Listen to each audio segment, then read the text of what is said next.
queridos alunos. Nessa aula de hoje, vamos fazer a correção de história das páginas 38 até 43.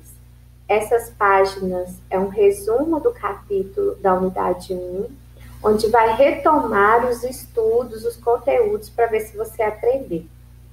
Então, aqui mesmo começa, ó, o que você aprendeu? E começa com um resumo, explicando a classificação dos períodos históricos em pedra lascada, pedra polida e idade dos metais. Depois fala um pouco como que foi dividido essas diferentes fases, que foi de acordo com as ferramentas. A formação da organização social, que era grupos, depois aldeias e depois cidades. E os objetos confeccionados, que é a cultura material. Então, aqui, a primeira pergunta, cite uma ferramenta ou um tecido utilizado no período neolítico. O período neolítico é o período onde que começa a se formar as aldeias, os grupos ficam fixos no lugar e começa a cultivar a agricultura e a domesticação de animais. Então, eles começam a utilizar mais ferramentas. As facas ficam mais afiadas e as mulheres começam a organizar essas aldeias com construções de cestas, vasos de cerâmica para armazenar alimentos.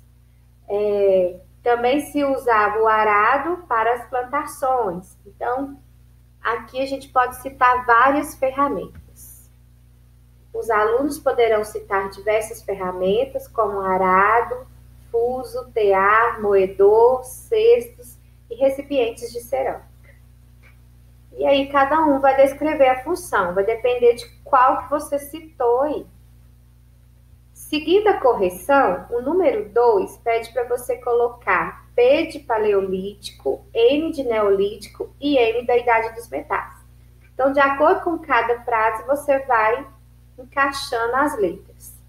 Neste período, muitas populações utilizavam bronze e ferro para a fábrica de ferramentas.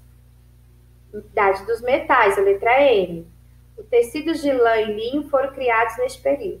Neolítico. Neste período, usava-se principalmente roupas feitas de peles de animais. Paleolítico. Instrumentos mais aprimorados de pedra foram confeccionados nessa época, conhecida como Idade da Pedra Polida, Neolítico. Neste período, a maior parte dos grupos humanos era nômade, então é Paleolítico. Vou colocar a resposta e você confere. Seguindo aqui na número 3, é um texto que vai falar um pouco sobre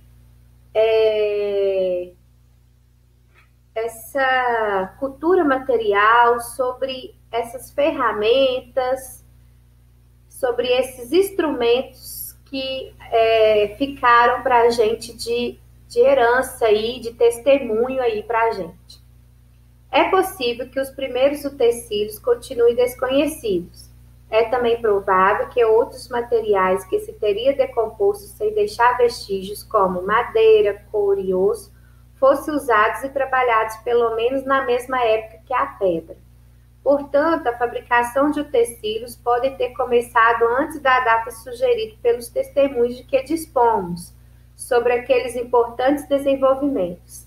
Esses testemunhos consistem nos primeiros utensílios líticos identificáveis, marca inicial da Idade da Pedra, assim chamada por convenção. Esses testemunhos aqui, que consiste nos primeiros utensílios, os primeiros utensílios encontrados, a gente vê lá no capítulo 1, foram os instrumentos feitos de pedra. Então, quais são esses testemunhos? Os instrumentos de pedra.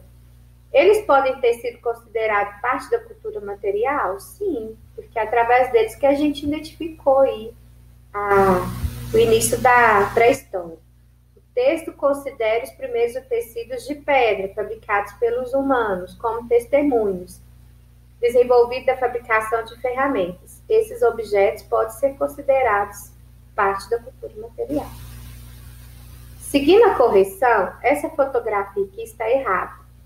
Não é essa fotografia que está no livro. Então, eu vou passar aqui direto, vou direto na pergunta. Com base na análise dos vestígios da cidade de Arapa, pode-se dizer que a construção da cidade foi planejada? Por quê? Você olhando a figura do seu livro que está correta, você pode olhar que a construção foi planejada. Por quê? Porque eles fizeram canaletas para passagem de água, evitando as erosões, e também demarcação dos lotes para a construção dessas casas. Então, foi sim considerada uma construção planejada. Agora eu vou colocar a resposta para vocês verificarem. Vou descer aqui agora, vocês podem olhar. Considerando o traçado reto das construções, formando quarteirões e espaços para circulação, e a presença de canaletas, que sugere o escoamento de água, os alunos poderão indicar que a construção da cidade foi planejada. Continuando a correção, nós vamos passar para a página 40 e 41.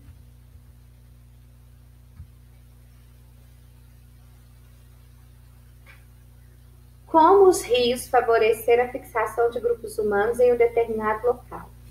Era importantíssimo que as pessoas fixavam-se perto dos rios, que além de fornecer alimentos, né, os rios eram água para eles beberem, e o solo que ficava perto desse rio era úmido para as plantações. Então, para ele desenvolver a agricultura. Então, de exemplos, a gente vai colocar a resposta aqui para você verificar. Esta aqui, ó. Os rios foram fundamentais para o desenvolvimento da agricultura e da sedentarização.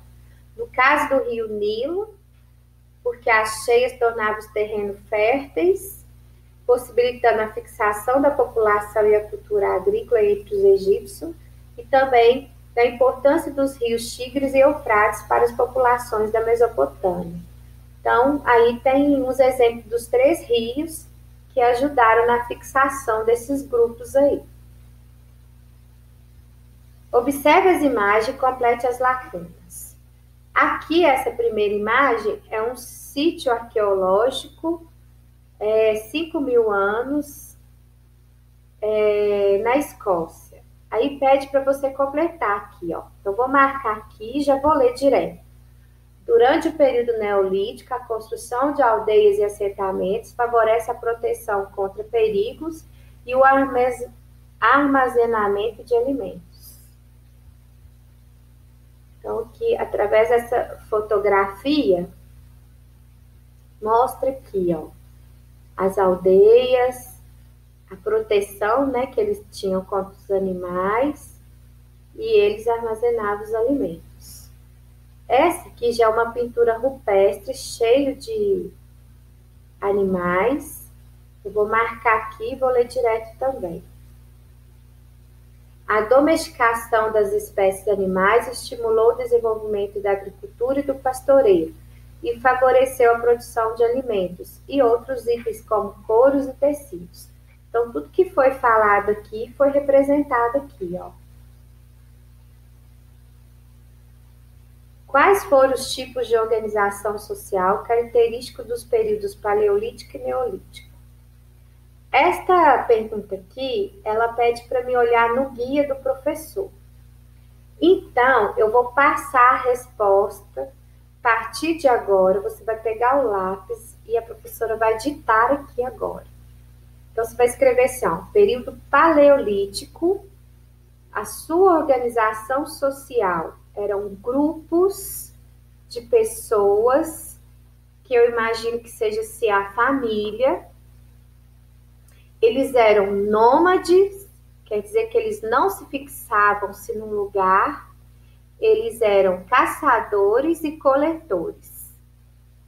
Já a organização social neolítico, eles já fixavam-se no lugar, formavam-se aldeias, quer dizer que eram vários grupos, várias famílias. Eles cultivavam a agricultura e a domesticação de animais. Então, esta é a resposta do número 7. A número 8, leia as sentenças a seguir e assinale a alternativa que indica apenas elementos que fazem parte da cultura material. Cultura material é coisa concreta, matéria. Então, não pode ser nada abstrato. Quando você olha as 5 opções aqui, ó, ela coloca sempre 2 opções, ó, músicas e instrumentos, enfeites e festas. O que acontece? Sempre tem uma opção aqui abstrata.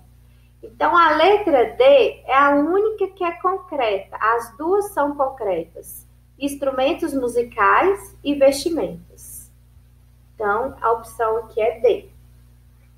Observando aqui, tem uma imagem com uma placa com inscrições hieroglíficas.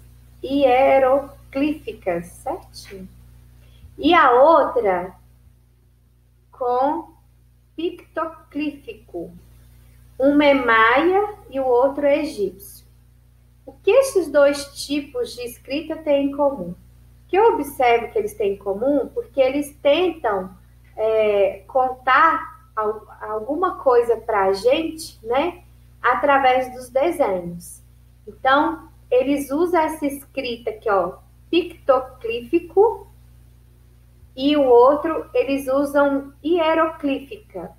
Então, todas as 2, eles tentam comunicar-se através dos desenhos em vez de escrita. Então, vamos confirmar aqui a resposta. Essas 2 escritas antigas têm como base os símbolos, em vez de letras que formam palavras. Por que a escrita pode ser considerada importante para a cultura material de um povo? Não, a escrita é importantíssima, porque ela deixa tudo, né, anotado, explicado, né? Como que era o costume desse povo, como que era a forma deles agir. Então, através da escrita, a gente descobre tudo como que eles viviam antigamente, como que era a memória daquele grupo, né? Os alunos poderão indicar que as formas de escrita e os próprios registros escritos são importantes para a cultura material de um povo, pois, além de fazerem parte da identidade da memória do grupo, permitem informações, como eram os hábitos, os modos de pensar, sendo parte também da cultura de muitas sociedades. Então, agora a gente terminou a página 40 e 41. E nós vamos para a página 42 e 43. Aqui ele coloca uma atividade divertida, onde você vai responder essas perguntinhas aqui e depois preencher uma cruzadinha. Então, chegou a hora de testar seus conhecimentos. Vamos ver se eu vou saber tudo, hein? Período histórico em que os seres humanos criaram os primeiros utensílios e ferramentas em pedra lascada. Pedra lascada, período paleolítico. Resposta correta. Período histórico em que surgiram novas técnicas para a fabricação de ferramentas e ocorreu a domesticação de plantas e animais. Neolítico. Isto. Então, vamos continuar. Local criado para garantir proteção aos grupos humanos e estocar alimentos. Aldeia. Depósito de vestígios arqueológicos encontrados no litoral do Brasil, compostos de restos de conchas e ossos. Esse aqui eu tenho muita certeza não, mas eu acho que é o sambaquis. O sambaquis. Contexto de desenvolvimento, cultivo de alimentos, assim chamado por causa das profundas transformações que provocou nas formas de organização dos grupos humanos. Eu acho que aqui aconteceu a revolução agrícola, que é o cultivo de alimentos. Isso. Conjunto de clãs em geral, chefiados por uma liderança que tinha funções políticas e religiosas. Aqui são a tribo. Lugares em que as sociedades antigas cultuavam figuras religiosas, celebravam colheitas e faziam oferendas a divindades. Eu acho que é aqueles monumentos, centro cerimonial. Isso aí. Terminando de responder, ele coloca uma imagem aqui que é uma réplica do período neolítico de como que era essa aldeia, essa construção de casa, essa organização de casa. Então aí você consegue observar como que era. E aqui você vai pegar aquelas palavrinhas que a gente respondeu as perguntinhas e preencher aqui essa cruzadinha. Então, a professora vai colocar aqui, vai passar devagarzinho e você pode verificar se você acertou todas. Aqui se encerra mais uma correção de história. Espero que vocês tenham compreendido e aprendido sobre esse conteúdo da unidade 1 de História. Até a próxima aula.